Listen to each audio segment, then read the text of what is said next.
কি তারে তোরা দুনোটা বাইরে না দেখলাম মানে সৌদি আরব গেলি বাংলাদেশে আসছিস বালু টানতেছিস কি রে? আর কয় না ভাই, আমরা দুই ভাই অনেক স্বপ্ন নিয়ে গেছিলাম ভাই সৌদি আরব যে রিয়েল কামায়াম, কিন্তু ভাই দালালে আমার বুদ্ধি দিছে। আমি যদি আমার কফিল দিয়ে খুশি করতাম পারি, আমার কফিলে বলে আমার টিয়া দিয়ে খবর দিব, টিয়া দিয়ে না ভাই রিয়েল দিয়ে খবর দিব। তো ভাই আমি দালাল রে জিগাইলাম যে কফিলের প্রিয় খাবার কি, কিতা করে কফিলে খুশি করান যায়। কফিলে কইলো কফিলের প্রিয় খাবার নাকি কিতা জানি ঠান্ডা ভাই। তো আমি তো ঠান্ডার ছবি দেখে বুঝ জ্বালাইছি আমরা কাঙ্গাইলা বাজারে অহর অভাব নাই ওই হিঙ্গুল আর কি। আমি ভাই দুইটা না কয়টা জানি নিছি, চারটা এক জোড়া হিঙ্গুল নিয়ে লয়ে গেছি ভাই আমার কফিলের লিগা। আমার কফিল তো ভাই থাইয়া লাইফ সাপুরো আছে ভাই।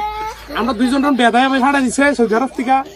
এখন ভাই আল্লাহর রাখতেছি ভাই, যদি কফিলের 19-20 কিছু হয়েছে ভাই আমরা বলে ভাই গরম দিন দিব ভাই।